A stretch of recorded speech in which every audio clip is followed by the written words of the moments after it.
O, a história narrada no Evangelho, que hoje nós vamos meditar, ela é contada por 3 evangelistas. Ele é contada no Evangelho de Mateus, de Marcos, que é o nosso texto principal, e no texto de João também. E eu gostaria, então, hoje, para nós meditarmos, de ler tanto no Evangelho de João quanto no Evangelho de Marcos. Por isso eu peço que vocês, antes de nós lermos o texto de Marcos, como estamos fazendo continuamente, abrirem suas Bíblias em João capítulo 12. João capítulo 12, nós iremos ler do versículo 1 até o versículo de número 8.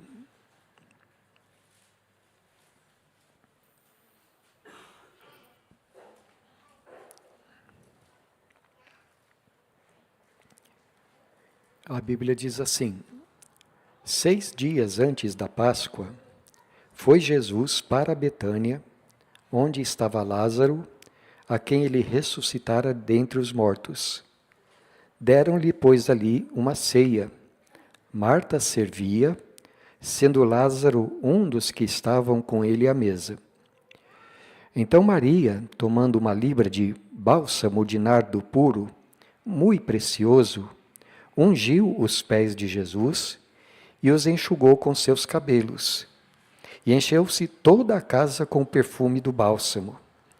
Mas Judas Iscariotes, um dos seus discípulos, que estava para traí-lo, disse: por que não se vendeu este perfume por 300 denários e não se deu aos pobres? Isto, disse ele, não porque tivesse cuidado dos pobres, mas porque era ladrão e, tendo a bolsa, tirava o que nela se lançava. Jesus, entretanto, disse: deixai-a, que ela guarde isto para o dia em que me embalsamarem, porque os pobres sempre os tendes convosco, mas a mim nem sempre tendes. E agora, irmãos, nós vamos ler o texto de Marcos, capítulo 14. Iremos ler do versículo 1 até o versículo de número 11. Marcos 14, de 1 a 11.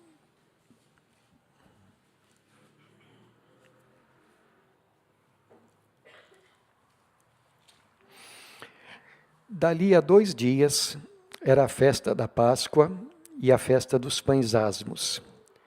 Os principais sacerdotes e os escribas procuravam como o prenderiam à traição e o matariam, pois diziam: não durante a festa, para que não haja tumulto entre o povo. Estando ele em Betânia, reclinado à mesa em casa de Simão, o leproso, veio uma mulher trazendo um vaso de alabastro com preciosíssimo perfume de nardo puro, e quebrando o alabastro, derramou o bálsamo sobre a cabeça de Jesus. Indignaram-se alguns entre si e diziam: para que este desperdício de bálsamo? Porque este perfume poderia ser vendido por mais de 300 denários e dar-se aos pobres. E murmuravam contra ela. Mas Jesus disse: deixai-a, por que a molestais? Ela praticou boa ação para comigo, porque os pobres sempre os tendes convosco, e quando quiserdes, podeis fazer-lhes bem, mas a mim nem sempre me tendes. Ela fez o que pôde, antecipou-se a ungir-me para a sepultura.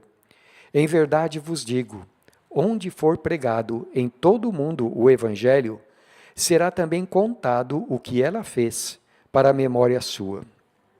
E Judas Iscariotes, um dos 12, foi ter com os principais sacerdotes para lhes entregar Jesus. Eles, ouvindo-o, alegraram-se e lhe prometeram dinheiro. Nesse meio tempo, buscava ele uma boa ocasião para o entregar. Até aqui, meus irmãos. Nós estamos aqui chegando aos dias finais da história do Senhor Jesus Cristo, enquanto ele esteve aqui na terra encarnado como um ser humano. São os dias para os quais o Evangelho de Marcos já tem nos convidado a acompanhar desde os primeiros capítulos deste livro, deste Evangelho. Momentos para os quais o próprio Senhor Jesus já estava também preparando os discípulos dele, fazia alguns meses, dizendo que quando chegassem em Jerusalém, Jesus seria julgado pelos anciãos, pelos líderes de Israel, sofreria muito nas mãos deles, que morreria, mas que ao terceiro dia ressuscitaria. Mais do que isso, nós estamos chegando aos momentos para os quais Jesus estava se preparando desde antes da criação do mundo. Quando, segundo as Escrituras, o Pai, o Filho e o Espírito Santo fizeram uma aliança eterna, e na qual eles determinaram que Jesus, no momento certo, viria a este mundo para sofrer os nossos pecados e assim conquistar a nossa redenção. Nós estamos chegando naqueles momentos em que vão se cumprir também as palavras que nós lemos no Salmo 2, no começo do nosso culto. Porque conforme o livro de Atos nos ensina, aliás, o restante do Novo Testamento nos ensina, através da ressurreição, estariam se cumprindo as palavras do Salmo 2, quando disse Deus para o seu filho: Tu és meu filho, eu hoje te gerei.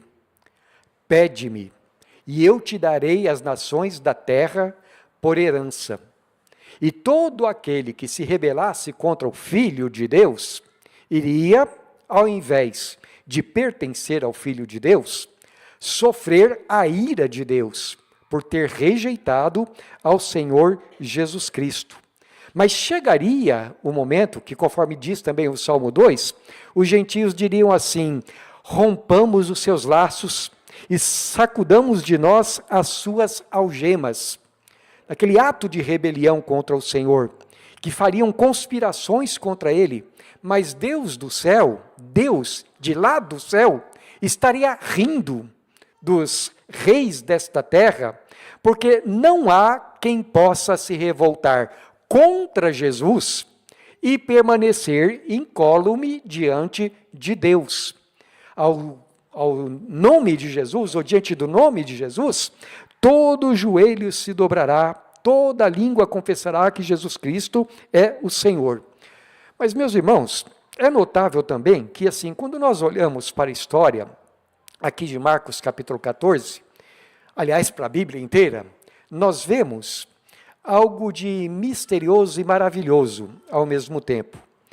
É que, ao mesmo tempo em que os homens fazem aquilo que eles querem, mesmo que muitas vezes homens malignos tramem o mal, tramem rebeliar-se contra Deus, Deus, ao mesmo tempo, usa até mesmo as coisas más que os homens fazem para o louvor da glória dele, para a redenção dos seus escolhidos, para a consumação dos seus planos.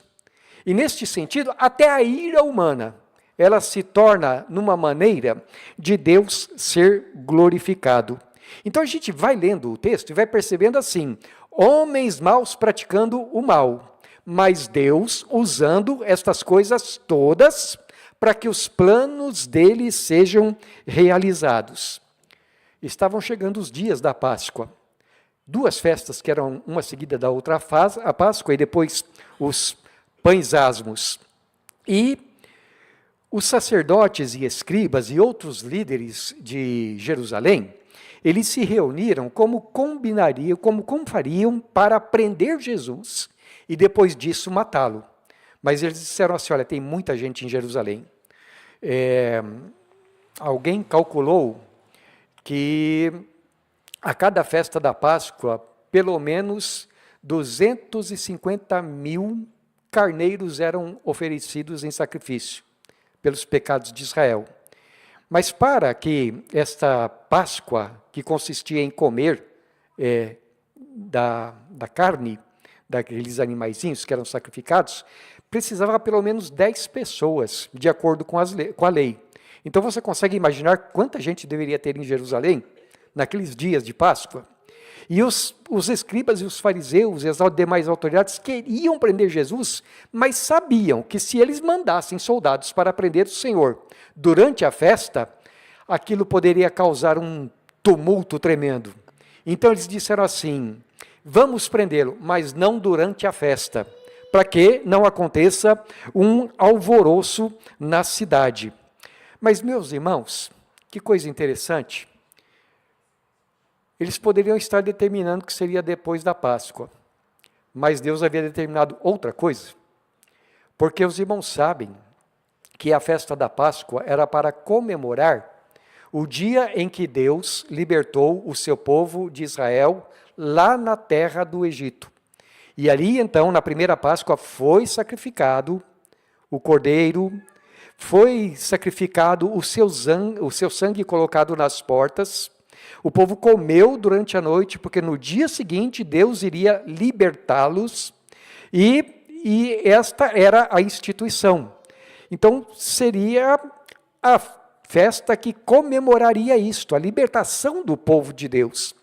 Só que o Espírito Santo, quando instituiu a festa da Páscoa, ele estava querendo ir mais longe. Ele queria, com a Páscoa, simbolizar uma libertação maior. Ele queria, através da Páscoa, apontar para alguém que traria não somente libertação para o povo de Israel do Egito, mas que queria libertar o povo de Deus do poder do império do pecado, do império das trevas. Jesus era aquela pessoa de quem a Páscoa falava. Então, embora os judeus, líderes, estivessem planejando matar Jesus depois da Páscoa, Jesus queria que ele morresse durante, porque era para que todas as pessoas entendessem que ali, em Jesus Cristo, estava se cumprindo a verdadeira Páscoa, que Jesus é o Cordeiro de Deus que nos liberta dos nossos pecados, através da sua morte. Então, embora eles estivessem planejando de uma maneira, os planos de Deus não podem ser mudados. E aí Deus usa a malignidade dos homens, de tal forma que de repente acontece uma surpresa agradável para eles, uma coisa que eles não estavam esperando. É que Judas, um dos 12 discípulos de Jesus, ele vai até a liderança em Israel e diz assim: o que vocês me dão para que eu diga para vocês onde é que ele poderá ser encontrado sozinho? E diz aqui o texto de Marcos que eles ficaram muito contentes e prometeram dinheiro para Judas. E Judas, então, começou a procurar um momento em que Jesus pudesse ser preso longe das multidões. E aqueles homens, então, motivados por Judas, ou amparados pela traição de Judas, conseguiram prender Jesus durante a festa e levá-lo à cruz. Meus irmãos, eu acho isso, assim, como eu disse para vocês, algo misterioso, mas ao mesmo tempo interessante. Porque a Bíblia diz que até a traição de Judas estava prevista por Deus. Não foi uma coisa que pegou Deus desprevenido. Aliás, eu gostaria de, nesse sentido, lembrar com os irmãos aquilo que Jesus diz lá em João capítulo 17. Eu peço que você, por favor, abra a sua Bíblia lá em João capítulo 17, o versículo de número 12, quando Jesus está orando em favor dos seus discípulos, e ele diz assim para o Pai Celestial: quando eu estava com eles, com os homens que tu me deste do mundo, Guardava-os em teu nome que me deste, e protegi-os, e nenhum deles se perdeu, exceto o filho da perdição, para que se cumprisse a Escritura. Quando Jesus diz isso para Deus, meus irmãos, o que está claro aqui para nós é que nem a traição de Judas pegou a Deus de surpresa. Ao contrário, estava se cumprindo aquilo que depois, aqui no Evangelho de Marcos, será dito, estava se cumprindo o Salmo 41, versículo 9, quando está escrito assim: até o meu amigo íntimo, em quem eu confiava, que comia do meu pão, levantou contra mim o seu calcanhar. E de acordo com os evangelhos, o Salmo 41, 9, estava profetizando a respeito daquele que trairia o Senhor Jesus Cristo. E então, depois aqui de falar da traição de Judas, Marcos vai contando para nós o capítulo inteiro, a que nível de baixeza chega a natureza humana, divorciada da vontade de Deus. Porque nós vemos pecadores conspirando, nós vemos Judas, um dos 12, traindo, nós vemos os discípulos dizendo: Senhor, estou fechado com o Senhor e não abro, e depois todos se acovardando. Nós vemos o Sinédrio, o Tribunal de Justiça de Jerusalém, se reunindo durante a noite contra a lei e fazendo um julgamento ilegal contra o Senhor Jesus Cristo, e depois vemos Jesus sendo entregue para os romanos, e o pedido dos líderes é que Jesus fosse crucificado. Mas, meus irmãos, voltando a Marcos capítulo 14, até o abandono do Senhor Jesus pelos discípulos dele também estava previsto. Vejam, Marcos 14, 27, está escrito assim, aqui Jesus está citando o profeta Zacarias, Zacarias capítulo 13, versículo 7, então diz assim, Marcos 14, 27, então lhes disse Jesus: todos vós vos escandalizareis, porque está escrito: ferirei o pastor e as ovelhas ficarão dispersas. Você percebe como está tudo aqui dentro do plano de Deus? E como os homens, ao mesmo tempo, não perdem a sua liberdade, isto é, os homens fazem o que querem fazer, porque a natureza humana é desse jeito. Mas, ao mesmo tempo, meus irmãos, em meio a todas essas coisas ruins acontecendo, Marcos nos conta a história que, de acordo com João, aconteceu uns 5 ou 6 dias antes desses homens malvados estarem planejando a morte do Senhor Jesus. Aconteceu na aldeia de Betânia, onde Jesus costumava se hospedar sempre que ele ia a Jerusalém. João nos conta que foi na casa de um homem chamado Simão, e que era conhecido também como Simão, o leproso. Também nos conta que a mulher que ungiu o Senhor Jesus aqui nesta ocasião era uma mulher chamada Maria. Essa mulher tinha um irmão chamado Lázaro e tinha uma irmã chamada Marta. Essa história aqui, ela não deve ser confundida com outra história muito parecida, que é contada em Lucas capítulo 7. Em Lucas capítulo 7 nos fala que Jesus estava na casa de um outro Simão, mas que esse Simão era um fariseu, e lá Jesus foi ungido também por uma mulher. Mas existem algumas diferenças na história. Por exemplo, essa história que nós estamos considerando agora, ela aconteceu em Betânia. Lá em Lucas capítulo 7, aconteceu na Galileia, quando Jesus estava ainda no norte executando o seu ministério. Aqui em Marcos, assim como Mateus e João, a mulher da história é Maria, uma mulher muito devota do Senhor Jesus, já havia um tempo. Vocês se lembram que, de acordo com Lucas capítulo 10, Maria gostava de assentar-se aos pés de Jesus para ouvir os seus ensinamentos. A mulher de João, de Lucas capítulo 7, Era uma mulher que até recentemente tinha sido conhecida pela sua vida imoral. Aqui em Betânia, Jesus está sendo homenageado através da ceia que lhe é oferecida. Lá em Lucas capítulo 7, Jesus é recebido com hostilidade. Então são duas situações, embora parecidas, mas situações diferentes. Ainda, lá em Lucas capítulo 7, Jesus é censurado pelo fariseu, pelo dono da casa. Mas aqui quem é censurada é Maria, pelos discípulos de Jesus. E quem toma a dianteira para censurar Maria, de acordo com João, é Judas, é o porta-voz, digamos assim, dos 12. Certamente que Mateus e Marcos, eles colocam a história de Maria ungindo Jesus aqui entre a conspiração dos fariseus e a traição de Judas. Ele coloca aqui como uma maneira de contrastar para nós o comportamento de Maria com o comportamento das demais pessoas, embora tenha acontecido alguns dias antes. Então, diz aqui para nós a palavra de Deus, ela mostra para nós o contraste que existe entre o amor de Maria e o fracasso espiritual de todas as outras pessoas que é registrado em torno desta história.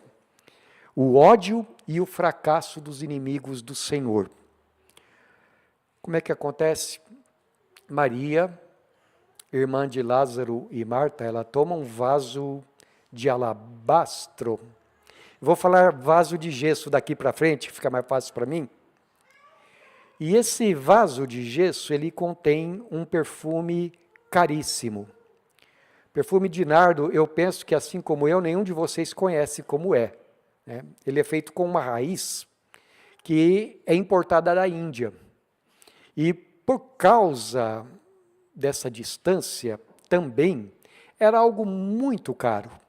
Conforme diz aqui o texto, custava mais de 300 denários. Isso equivalia a cerca de 1 ano de trabalho de um trabalhador diarista. Deve ser, ou deveria ser, na minha maneira de entender, muito gostoso o aroma. Porque quem é que iria pagar tão caro e comprar algo tão longe que não fosse assim tão precioso? Bem, havia entre os israelitas uma prática que era conhecida, que quando alguém tinha um hóspede em casa, costumava derramar sobre essa pessoa algumas gotas de perfume para homenagear o seu hóspede. Mas você vê o que Maria faz? Ela não derrama algumas gotas. O texto de Marcos nos diz que ele derramou sobre a cabeça. E João diz para nós que chegou aos pés. E o que ela faz? Ela quebra aquele vaso de gesso e ela derrama todo o conteúdo daquela preciosidade que ela tinha sobre o Senhor Jesus. Eu fico pensando que aquele aroma deve ter se espalhado pela casa toda, né? Que Jesus, ele assim, todo o seu corpo foi tocado por aquele perfume. Com toda a liberalidade, então, Maria faz aquilo que a gente poderia... Como explicar? Como é que você explicaria isso? A palavra que eu encontrei foi extravagância. Maria foi extravagante ao derramar aquele óleo sobre o Senhor Jesus. Havia alguma orientação na Bíblia nesse sentido? Havia algum mandamento cultural que dissesse que ela deveria se comportar daquela maneira? Nós precisamos admitir que, do ponto de vista humano, Maria foi exagerada. Ela não precisava ter feito uma coisa dela. Tanto que Mateus 26, 8 nos diz que os discípulos todos, o texto aqui de Marcos diz alguns, mas o texto de João é mais claro para dizer para nós quem foi que começou a conversa, né? E Judas, então, ele diz assim: Mas para que um desperdício desse? Como é que uma pessoa, tem tanta gente pobre por aí, que precisa ser ajudada, e ela toma um vaso com uma preciosidade dessa, que seria mais de 300 denários, e desperdiça dessa maneira. Meus irmãos, eu penso que se a gente olhar do ponto de vista humano, não é que eles tinham razão? Porque tem tanta gente necessitada, agora você pega e você joga fora um perfume caro desse, por que não vende? Por que não pega o dinheiro e dá para os pobres? Mas veja, meus irmãos, por que eu digo que, do ponto de vista humano, eles estariam até certos? Porque o Antigo Testamento, em Deuteronômio, está escrito assim: os pobres vocês sempre terão na terra. Então, deixem alguma coisa na plantação para eles. Lembra da história de Ruth? Era a providência da lei que os pobres deveriam ser cuidados. Os profetas dizem para nós que um dos pecados de Israel e de Sodoma e Gomorra é que eles não se preocupavam com os pobres. Jesus se preocupava com os pobres. Os discípulos também se preocuparam, e está escrito nas cartas que os pobres têm que ser bem cuidados. Então veja, do ponto de vista, digamos assim, humano, esses camaradas não estavam sendo muito bíblicos, muito espirituais. Acontece que Deus sabe o coração das pessoas. E Deus sabe qual era a motivação de Judas. Não é porque Judas estava preocupado com os pobres. É porque ele tinha a bolsa em comum dos discípulos. E Judas costumava roubar o que estava lançado ali. Então, sabe qual foi o problema dele? O problema dele é que ele pensou assim: caramba, se a gente tivesse, Maria tivesse vendido isso e colocado na bolsa, a bolsa dos pobres, eu acho que Judas deveria pensar mais ou menos assim: e como eu sou pobre? Agora, o que acontece? Ele fala uma coisa dessa e todos os discípulos vão na conversa dele. Irmãos, como nós temos a tendência de ser enganados facilmente. Alguém aparece com uma conversa que parece muito espiritual. Vocês já viram isso? Uma conversa muito espiritual. E a gente fala: caramba, é mesmo. E foi essa a atitude dos discípulos. Acontece que o Senhor Jesus conhecia o coração de Maria. Jesus sabia por que Maria estava sendo exagerada. Aliás, vocês se lembram que essa não foi a única vez que Maria demonstrou a devoção dela para com o Senhor. Vocês se lembram que lá em Lucas capítulo 10, tem uma ocasião em que Jesus está na casa de Lázaro, Marta e Maria. E então Marta está arrumando a casa, está preparando a refeição para Jesus. Bom, se eu vou na casa dos irmãos e os irmãos não me dão nem um cafezinho, o que eu vou pensar, Marineide? Marta não estava certa? Ela não estava cuidando para alimentar o Senhor Jesus? Mas ela estava fazendo isso sozinha e de repente ela não aguenta mais e ela fala assim: Senhor, eu estou aqui trabalhando, o Senhor não se importa que eu esteja aqui fazendo tudo e a minha irmã está aí sentada aos teus pés?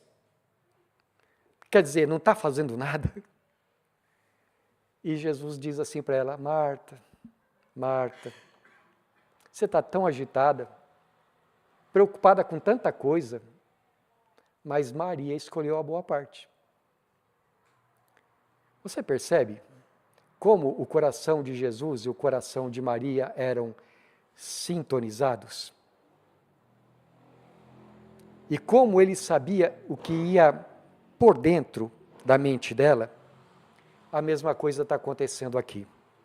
O Senhor responde aos murmuradores: deixai-a, por que a molestais? Ela fez uma boa ação para comigo. Os pobres, vocês sempre terão aí. E vocês sempre poderão ajudá-los. mas eu não estarei aqui sempre.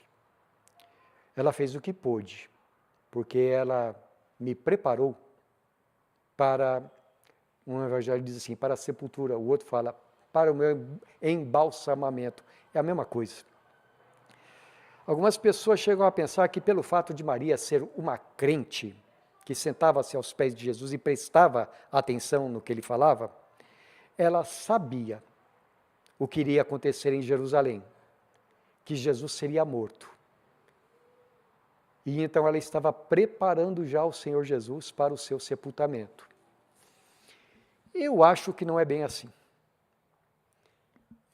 Me parece, pelo que acontece depois da morte de Jesus, que até o coração de Maria não estava preparado para aquilo. E eu gosto de pensar que um antepassado nosso na fé, um tal de João Calvino, ele falou assim, que Maria estava sendo movida por uma secreta operação do Espírito Santo. Que o Espírito Santo é que motivou o coração de Maria para que fizesse isso.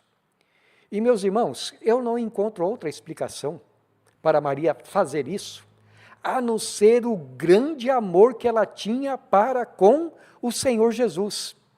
Ela queria demonstrar o apreço que ela tinha para com o Senhor, ela queria honrar o Senhor, e então ela toma aquele vaso de nardo, de perfume de nardo, e ela não derrama algumas gotinhas não, ela derrama tudo sobre a cabeça do Senhor Jesus, sobre o corpo do Senhor Jesus. E Jesus, ele fica tão contente com isto, que ele diz assim, olha, em verdade eu digo para vocês, onde o evangelho for pregado, a história dessa mulher será contada. E ele diz para quê? Para a memória dela. Para que as pessoas fiquem sabendo do amor, da devoção que essa mulher tinha. E aqui, no versículo de número 6, há uma palavra muito interessante. Quando Jesus fala assim, ela usou, ou ela fez, ou ela praticou boa ação para comigo. Essa palavra, digo para vocês que é muito interessante, por causa do seguinte, ela não é a mesma palavra grega que é usada, por exemplo, lá em Marcos capítulo 10, quando aquele homem diz assim para Jesus, bom mestre, que hei de fazer para herdar a vida eterna? E Jesus pergunta para ele, por que você me chama bom? A palavra bom ali significa reto, justo, que faz as coisas corretamente. É uma palavra muito boa. Mas a palavra grega usada aqui é melhor ainda, é melhor, é superior. Significa não somente uma coisa moralmente correta, mas uma coisa bonita. O que Jesus está dizendo é, o que Maria fez por mim foi lindo. Quer dizer, foi algo que agradou o coração do Senhor Jesus. Lá no dicionário está escrito assim, a respeito dessa palavra, bonito, gracioso. Foi uma coisa graciosa que Jesus diz que Maria fez por ele. Nós temos, meus irmãos, aqui, eu anotei aqui, algumas palavras que eu poderia usar para descrever o comportamento de Maria. Primeiro, Maria revela devoção a Jesus. E por devoção eu quero dizer assim, um amor puro, um amor espiritual. Aquele amor descrito na palavra de Deus, que nós devemos nutrir em nosso coração em relação ao Senhor Jesus. É um amor acima das atitudes egoístas dos amores deste mundo. É um amor que busca deixar o amado feliz e não que busca a sua própria felicidade. O que Maria queria era alegrar o coração de Jesus. Será que ela conseguiu? A outra palavra que me vem à mente quando eu olho para esse texto é que essa boa ação de Maria foi um gesto de consagração a Jesus. O que eu quero dizer com isso? Irmãos, eu não sei se Maria, toda a riqueza dela estava concentrada neste vaso de perfume. Eu não sei se ela tinha outras joias na casa dela. Mas eu sei que ela pegou uma das coisas mais preciosas que ela tinha, cara, e ela usa para honrar o nome do Senhor Jesus. Algo de grande valor, e ela faz disto um presente para o Senhor Jesus. Mas também, eu vejo aqui, a terceira palavra que eu posso usar, é um gesto de graciosa comunhão com Jesus. Porque ela não diz uma palavra. Ela não pergunta para ele, Senhor, o que eu posso fazer para te honrar? Ela simplesmente faz algo com o qual o coração de Jesus se alegra. Quando eu meditei com vocês a respeito desta história lá em outro texto, em João capítulo 12, eu disse para vocês que Maria conhecia o coração de Jesus e Jesus conhecia o coração de Maria. E os dois corações se davam muito bem. De modo que talvez, assim, eu não sei se vocês se lembram disso, mas antigamente era muito desse jeito, não é? Eu me lembro, por exemplo, do meu avô lá na sala de casa. Só pelo olhar do meu avô, a gente sabia se ele estava gostando ou se ele não estava gostando. Eu tenho a impressão que Jesus e Maria era desse jeito, que um olhava para o outro e um conhecia o coração do outro. No verso de número 9, Jesus diz que quer que essa mulher seja honrada. Vamos pensar em algumas aplicações para nós, então, hoje, meus irmãos. Primeiro, quando nós olhamos para aquilo que o próprio Senhor Jesus ordena, nós aprendemos que devemos prestar atenção nos gestos das pessoas que fazem coisas boas e honrar essas pessoas. Em Hebreus capítulo 13 está escrito assim, lembrai-vos dos vossos pastores, que vos pregaram a palavra de Deus. E lembra o resto, Valdeli? E, quem lembra? Imitai a fé que tiveram. Irmãos, nós precisamos nunca nos esquecer daqueles que nos legaram o Evangelho. Domingo que vem, virá o Gustavo de Oliveira pregar aqui. Alguém se lembra de quem é o Gustavo de Oliveira? Quem é que é, Tequinha?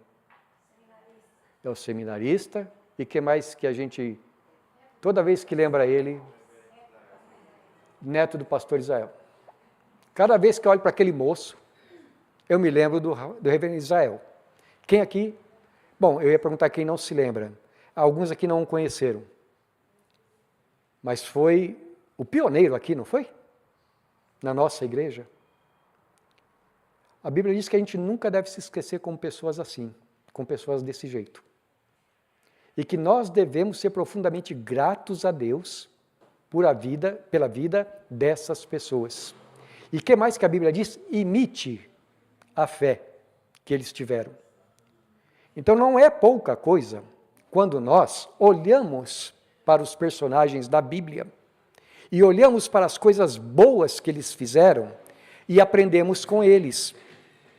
E também não é pouca coisa quando nós nos lembramos dos nossos antigos pastores, reverendo Jeiel, reverendo Horácio, reverendo Isael, reverendo Israel, e todos, eu tenho que parar porque senão eu vou ser injusto, porque tanta gente Deus tem usado através da história para edificar a sua igreja. Então, e eu preciso saber, se eu estou aqui hoje, é porque houve os nossos antepassados que trabalharam para a edificação da nossa igreja. E eu preciso ser grato a Deus por causa disto. Segundo, ao mesmo tempo que eu posso olhar para o exemplo de Maria e falar a respeito da vida dela, porque Jesus assim o quer, eu posso também olhar para o exemplo de Judas. E não fazer como Judas. Judas foi um hipócrita. Ele fazia parte dos 12. Quando Jesus enviou os 12 de 2 em 2 para pregar, expulsar demônios, curar enfermos, Judas estava entre eles. Mas o coração dele não pertencia ao Senhor. E, como eu disse para os irmãos de manhã, existe uma diferença entre você ser usado por Deus e ser aprovado por Deus. Aprovado por Deus é aquele que serve a Deus com sinceridade e não como Judas. Judas não dava valor nenhum a Jesus. Ele reclamou que Maria derramou sobre Jesus um vaso que custava mais de 300 denários e depois vendeu Jesus por 30 moedas. Para Judas, a vida de Jesus não tinha valor nenhum. Ele vendeu a alma dele por causa de 30 moedas.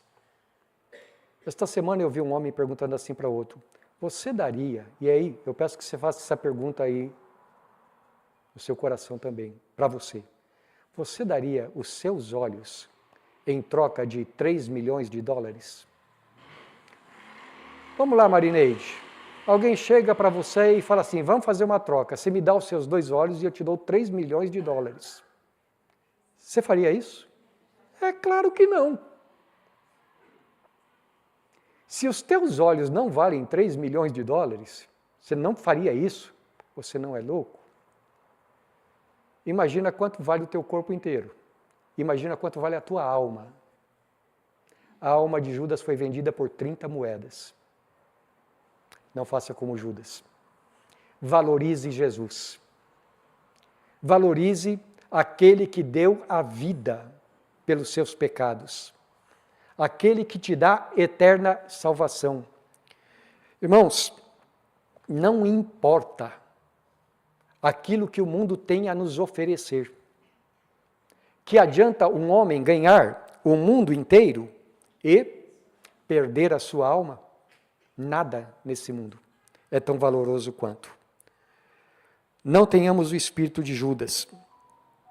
Segundo, haja o que houver, creia na soberania de Deus.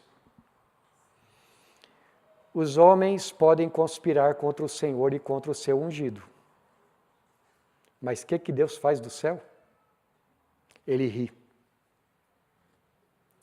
Porque os homens podem fazer mal contra a igreja do Senhor. Os homens podem conspirar contra a igreja do Senhor, e tem assim feito, através da história. Esses dias, eu disse para vocês hoje cedo, esses dias eu falei, olha o que está acontecendo. Alguém comentando aí, pelas mídias. Os evangélicos são violentos. Os evangélicos são perigosos. Vocês já ouviram alguma coisa parecida mais recentemente na história? Mais recentemente, que eu digo assim, uns 80 anos atrás? Os judeus são violentos. Os judeus são perigosos. E o povo foi sendo induzido a pensar mal dos judeus. Por quê? Porque depois haveria aquela campanha de extermínio contra a nação de Israel. Vocês pensam que o diabo gosta mais da igreja do que do povo de Israel? Ou que o diabo não quer destruir a igreja e perseguir os crentes? Irmão, não tenha medo disso. Porque Deus zomba daqueles que se opõem contra o seu povo. Quantas vezes já tentaram destruir a Bíblia na história do mundo? Quantas vezes já quiseram destruir a igreja? As nações levantam e caem. Os príncipes levantam e caem. Mas Jesus falou assim: as portas do inferno não prevalecerão contra a minha igreja. E Deus usa o mal que as pessoas querem fazer para o bem da sua igreja. Irmão, saiba que Deus é soberano na tua vida. As pessoas, os homens maus podem tramar contra você. Podem até tirar a tua vida. mas não podem tirar a tua alma. Não podem tirar você do Senhor. Você pertence ao Senhor. Terceiro, entrega o teu caminho ao Senhor, confia nele, e o mais ele fará. Descansa o teu coração em Deus e não se preocupe com as opiniões humanas. Meus irmãos, até os discípulos foram na conversa de Judas, a respeito de alguém que estava fazendo a vontade de Deus. Mas quem foi que defendeu Maria? O próprio Jesus. Se alguém acha que você está perdendo o seu tempo servindo a Deus, liga para isso não. Se alguém acha que você está jogando o teu dinheiro fora servindo a Deus, liga para isso não. Eu me lembro que certa ocasião, uns 40 anos atrás, eu vi um grupo de pessoas, um grupo de jovens, na verdade, e o que dava mais tristeza era ver que eram jovens cristãos, falando a respeito de outro jovem, e diziam assim, mas esse rapaz, ele está jogando a vida dele fora, ele quer ser pastor.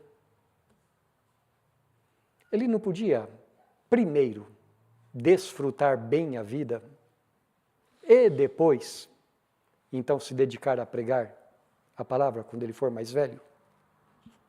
Sim, tem gente que pensa que você dedicar-se ao Evangelho, você está jogando a tua vida fora. Mas eu penso que Jesus não estava pensando isso daquele jovem, não. Ao contrário, Jesus estava vendo que aquele jovem estava dedicando a vida àquilo que é uma boa ação para com Deus. Então, não se avexe se de repente, por causa do teu compromisso com o Senhor, você for criticado. Não espere a aprovação dos homens. Espere a aprovação de Deus. É essa aprovação que conta. É a única aprovação, a aprovação que importa. E vai chegar o dia em que ele voltará para buscar a igreja e dirá assim para você, vinde, benditos de meu Pai. O dia que ele chegará e dirá para você, foste fiel no pouco, sobre o muito te colocarei. Dê a sua consagração a Jesus. Dê a sua devoção a Jesus. Dê a sua vida a Jesus. É tudo o que importa.